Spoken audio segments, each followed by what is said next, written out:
Hey guys, if you enjoyed the videos on this channel, be sure to check out my second channel as well for funny videos and highlights. The link will be in the description.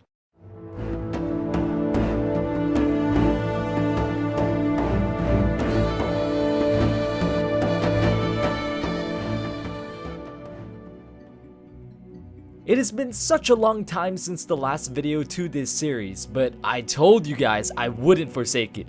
I just took a little bit of time with deciding to work on the sequel to this series, just a little bit. But with that having said, let's go ahead and go on to the video, ladies and gentlemen. With the fall of the insectoid Akiri Empire, the trolls returned to a normalized lifestyle, one of relative peace and calm. However, this would soon change, particularly with the Zandalari during the age of 100 kings. 15,000 years ago, the Mogu became afflicted with a mysterious and widespread ailment known as the Curse of Flesh. Whereas before, the Mogu were highly loyal to Keeper Ra-Den and the Titans, the Mogu were now terrified. For the first time ever, these beings tasted mortality. This curse soon caused widespread panic, which ultimately led to infighting and anarchy.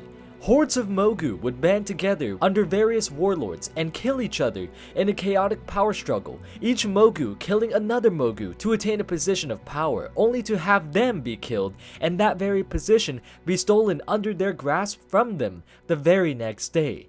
In time, a young yet very persistent Mogu by the name of Lei Shen began seeing this endless infighting as a waste of the Mogu's true potential. Curious as to the many questions he had, yet also insistent in seeking his own purpose, Lei Shen sought out Keeper Ra-Den, who revealed to the young Mogu that the Titan Keepers had been defeated and would never return. This was the reason as to why Ra-Den was absent all of this time and had forsook the Mogu. Yet this news did not affect Lei Shen in the same manner that it did Ra-Den.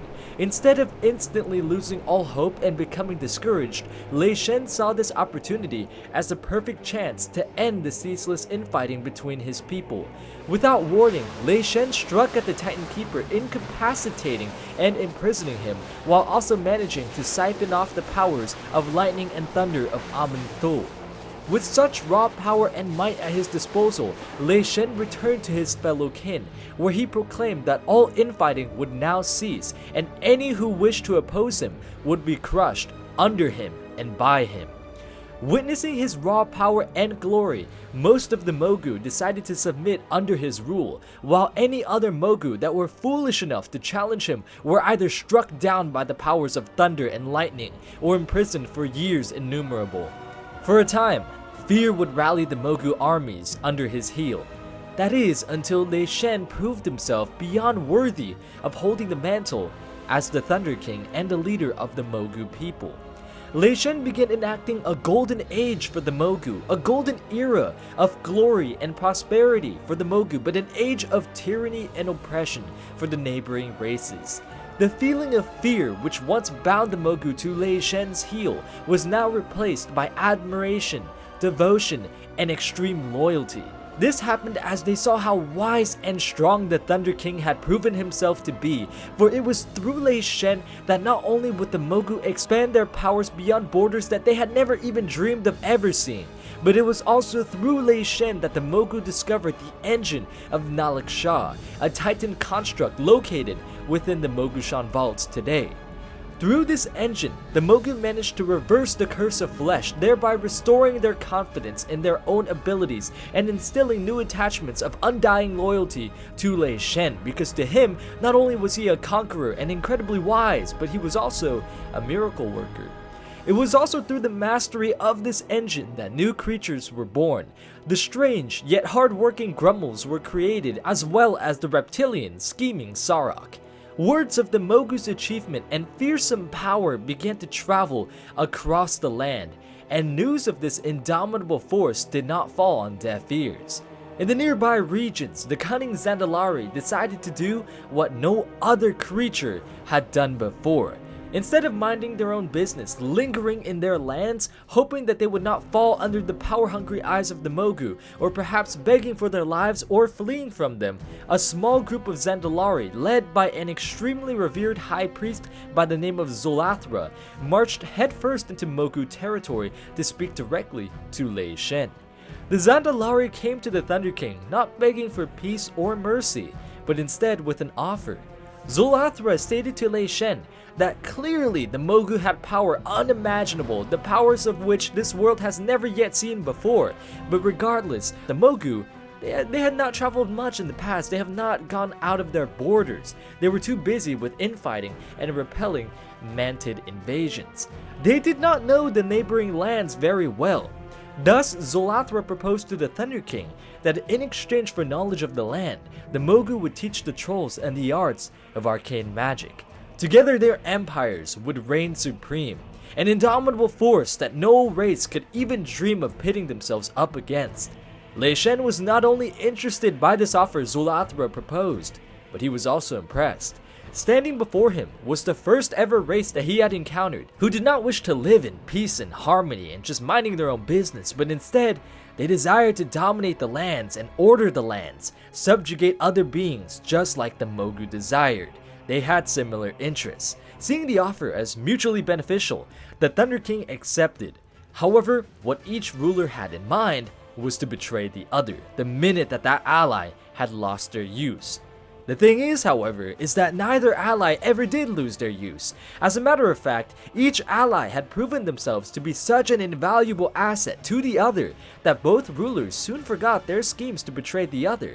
Instead, Lei Shen even became so comfortable around Zulathra and liked him so much so that the Thunder King revealed to him of his secret of immortality through reincarnation, trusting the Elder Troll with this secret more so than even his own people. His reason for this was that the Mogu people were constantly vying for power. They were incredibly power hungry, and even though they were of his own people, they could not be trusted with this secret. Zulathra, however, has proven himself time and time again to be not only a trustworthy ally, but a notable one as well. In time, both empires grew and prospered. Eventually, Lei Shen turned his attention westward towards the Tol'vir-controlled territory of Uldum, seeking to claim the Titan-constructed device known as the Forge of Origination, which he sought to use in conjunction with the engine of Nalak Shah to revision the world whichever way he saw fit.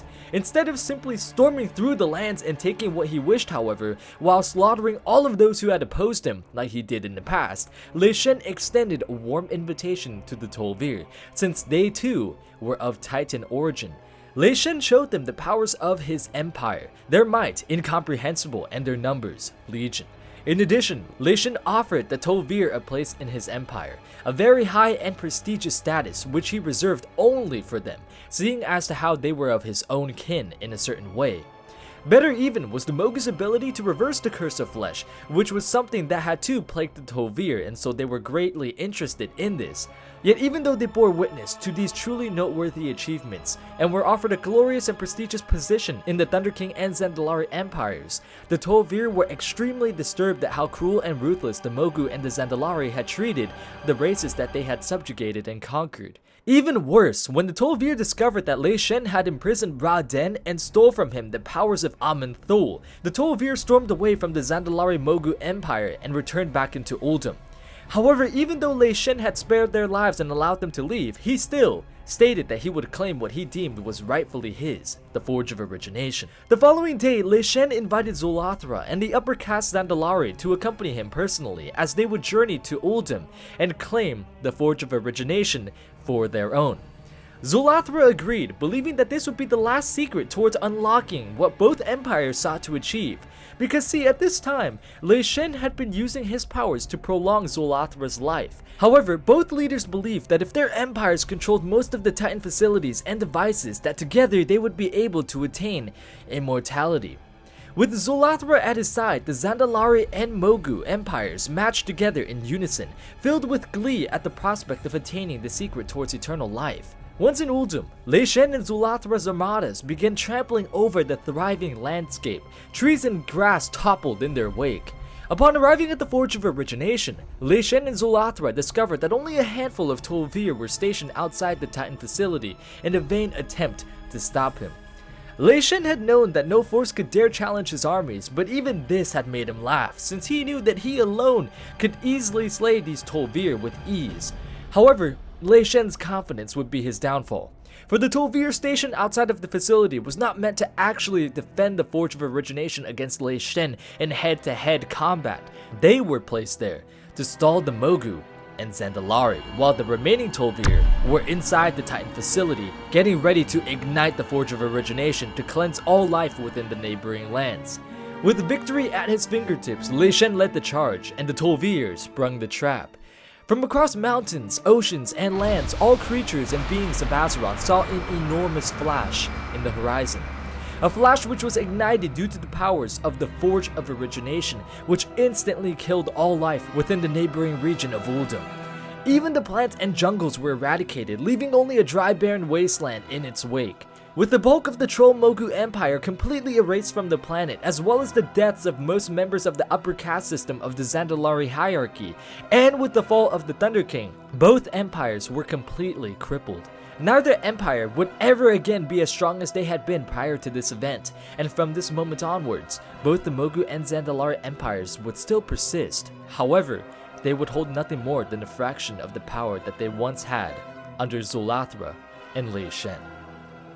Thanks so much for watching this video, guys. Be sure to subscribe and hit the notification bell for more videos like this in the future, and until next time, I will see you all later.